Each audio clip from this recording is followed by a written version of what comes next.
Assalamualaikum warahmatullahi wabarakatuh. Eits, jargon dulu yuk biar semangat. Salam matematik cuy, semangkuy. Mari kita belajar matematika dengan santuy. Asik. Oke. Di video kali ini kita tentang permutasi dan kombinasi, masih bab kaidah pencacahan ya. Buat yang belum tahu apa sih itu kaidah pencacahan, bisa cek video di pojok kanan atas. Sudah saya sediakan playlistnya. Oke, biar videonya nggak basi, karena kebanyakan basa-basi, kita lanjut ya.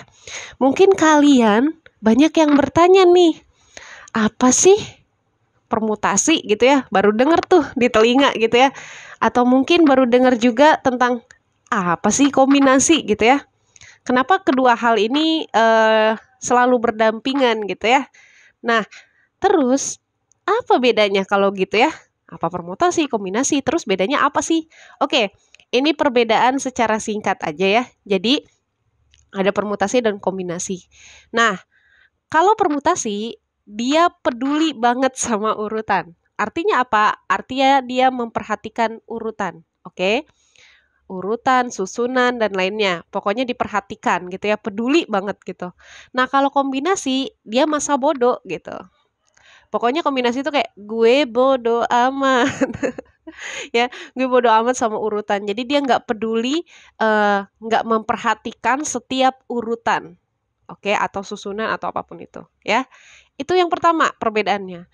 Nah, yang kedua, karena lambangnya nih simbolnya biasanya diawali dengan huruf P, ya di sini. P karena permutasi, N, R gitu ya. N ini banyaknya unsur, R ini kejadian, nanti yang dipilih dan lain sebagainya.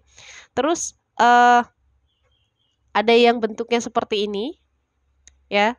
Ada yang N-nya di atas, R-nya di bawah, dan ada bentuknya seperti ini.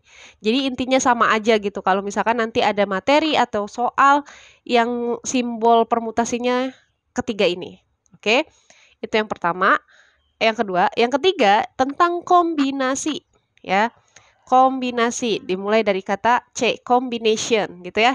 Nah, sama susunannya gitu ya. Ada NR, ya seperti ini dan ini.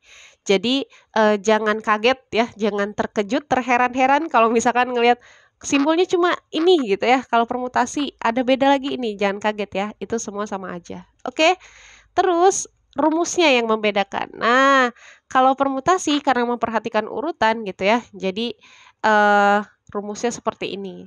Kalau kombinasi ya, karena tidak memperhatikan urutan, dia memperhatikan kejadiannya gitu ya.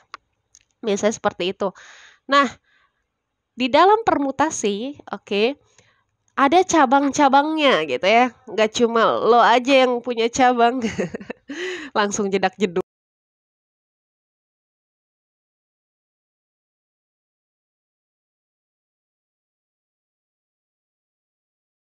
Nggak. Jadi permutasi ini ada 3 dibagi lagi. Yang pertama, sebenarnya 4. Yang pertama unsur berbeda. Unsur berbeda itu biasanya seperti ini nih, ya rumusnya. Yang kedua unsur sama. Yang ketiga N unsurnya berbeda. Nah, N unsurnya berbeda ini bisa dikatakan permutasi berjajar. Oke, saya tulis dulu ya. Permutasi berjajar. Ini disebut permutasi berjajar. Oke. Ini biasanya disebutnya ya. Terus yang ketiga yaitu siklis. Siklis itu apa? Siklis itu bisa dikatakan atau sering disebut dengan permutasi melingkar biasanya disebutnya. Dikenal. Tapi yang lebih dikenal memang siklis, tapi disebutnya permutasi melingkar. Waduh, apa nih gitu ya? Banyak banget kejadian-kejadiannya gitu. Ya. Jadi seperti itu. Sebenarnya di sini ada unsur berbeda. Unsur berbeda itu ini. Unsur sama, N unsur berbeda, dan siklis. Oke, biar nggak bingung, kita langsung ke contoh soal ya. Jadi ini tentang pengertiannya dulu, biar kalian apa ya namanya PDKT gitu ya sama permutasi kombinasi. Jadi ini cuma perkenalan aja dulu, ya perkenalan singkat.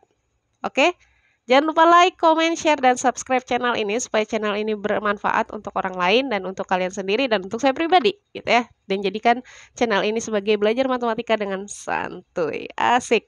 Oke, lanjut nanti bahas tentang permutasi itu apa, kombinasi itu apa, terus kayak apa namanya?